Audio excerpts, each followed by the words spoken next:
Okay, hi everyone, welcome back, and in this video we are going to check out XLM's price chart. And if you remember in the previous update, I believe we were right in here, and I said because in here we are having kind of overlapping of the waves between our pullbacks, we need to be cautiously optimistic, and odds are these are a series of 1-2s. And I said back then, if this is the case, we need to see kind of a sharp and a strong move on the upside in XLM coming in anytime. So what happened? We did get actually a relatively, I would say, a strong move on the upside. Now, in this video, I want to check out different possibilities. And at first, let's check out a scenario suggests some sort of a move up to about the highest side in here is over. And here is how I can argue that.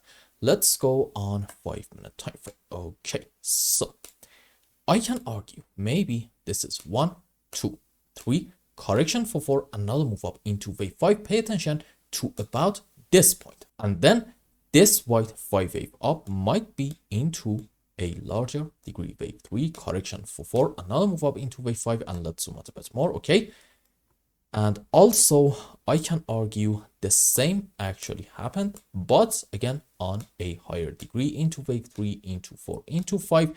And if we are bearish in XLM and the final low is not in yet, well, okay, we can say maybe these are the subwaves for, you know the deal, an A, B, C zigzag and not an impulse. And well, if the scenario is happening from the current point or maybe like just a bit higher, we can expect a very strong move down without a whole lot of overlapping of the waves in order to take the lowest low down here about, let's say, the 20 cents area. Now, when can we say this scenario is happening with a lot of confidence? When we see number one, a very strong move down, and number two, in that move, XLM taking this important low about 23 cents, because at that point, finding an impulse in this phase up is going to be extremely challenging to a degree that is going to make us say, you know what, it's probably not going to be our primary case. And according to our primary scenario, we are having indeed an ABC zigzag, meaning the low is not in yet. Now, is the scenario at the moment my primary case? The answer is actually no. And here is why I'm thinking this move on the upside is not over yet, because I'm really having a hard time believing that this point is going to be the end of this wave 5. No, from my point of view, makes perfect sense to say this point is the end of this wave 5, and then into wave 3, correction for 4, another move on the upside into wave 5 right in here. And this point is going to be the end of this orange wave 3. And at the moment, odds are in XLM, we are having a correction for 4. And what's going to happen next? Another move up into wave 5, which I do think it's actually going to happen soon and on a higher degree.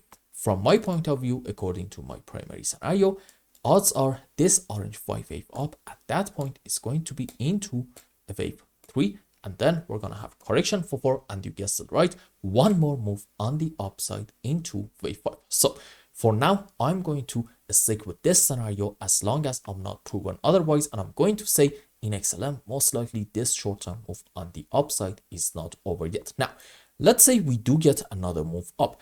Is there going to be a bullish sign in it for us? The answer is yes. You see, I think we talked about this concept maybe in the previous Litecoin video or maybe in the previous Polygon video. I'm not sure. You see, you can argue maybe, again, instead of a 5 wave, we are having an ABC zigzag. And this is the key. In a zigzag structure, usually there is a relative equality between your A and your C wave, meaning usually the length of our wave A is pretty much equal to our C leg, and also timing wise, they do kind of happen in the same time period. Now, in here, this move up in XLM, it seems like that is actually getting extended. And when you compare this initial move on the upside to this move, you realize that maybe these aren't really the subwaves for like an ABC zigzag, because this seems to be much stronger than this one. So that again makes me say we are having, according to our primary case, more likely than not, a 1, 2, 3, 4, 5 wave up, which by the way, a very important characteristic of a wave 3 is being quite sharp and strong of a move. And if we get like one more move on the upside, and then that will be at the end of our wave 3, at that point, we can say this scenario is happening with a lot more confidence. So for now in XLM, I want to say again, we are on our way to have a corrective movement, and maybe even the end of it is going to be right in here. And I think, yes, there is an argument to be made for XLM to have like a W, X, Y in form of a double zigzag to about this point, meaning our correction may have ended already into our wave 4. And what's going to happen next? Another strong move up into wave 5 in order to at least take the highest side in here for the first target, about the 30 cents area. But I think we can go a bit higher than that. So for now, let's consider this scenario and see what is going to be next, and we will make at that point new updates and see where are we going to go from there. And I hope I explained everything well and you understood what is going on in XLM's charts. And until the next update, I hope you have a wonderful time. Goodbye.